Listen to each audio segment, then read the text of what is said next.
எப்பொழுதும் மனதில் வைராக்கியத்தோடு இரு. ஜெயிக்க வேண்டும், வெற்றி அடைய வேண்டும் என்ற வைராக்கியத்தோடு இரு. எப்பொழுதுமே நாளை துவங்குவதற்கு முன்பாக ஒரு தீர்மானம் செய்ய கற்றுக்கொள். அந்த நாள் உன்னுடையது என்றும் அதை திட்டமிட்டபடி செயல்படுத்த வேண்டும் என்ற தீர்மானம் உன் மனதில் அதிகமாக இருக்க வேண்டும். ஆம் என் பிரியமே, அந்த தீர்மானத்தின்படி உன்னுடைய வாழ்க்கை பயணத்தை நீ நகர்த்தி கொண்டே இருந்தால் வெற்றியை யாராலும் தடுத்து நிறுத்தவே முடியாது.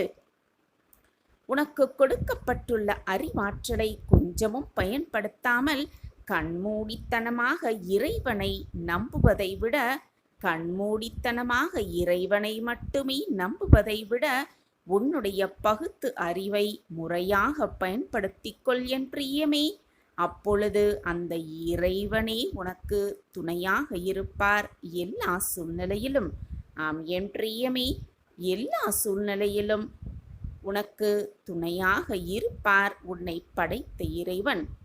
என் அன்பு பிரியமே, உன்னுடைய தோல்விகள்தான் வெற்றிகளின் முதல் அத்தியாயம் என்பதை புரிந்து கொள். மற்றவர்களிடம் இருக்கும் ஆற்றலையும் தன்னம்பிக்கையையும் வெளிக்கொண்டு வர உதவி செய்வது கூட உன்னுடைய ஆற்றலை வெளிப்படுத்துவதற்கான ஒரு வழிதான் என்பதை புரிந்து கொள். அதுவும் உன்னுடைய ஆற்றலை வெளிப்படுத்துவதற்கான வழிதான். மற்றவர்களை உற்சாகப்படுத்த நீ எப்பொழுதுமே உற்சாகமாக இருக்க கற்றுக்கொள் என் பிரியமே.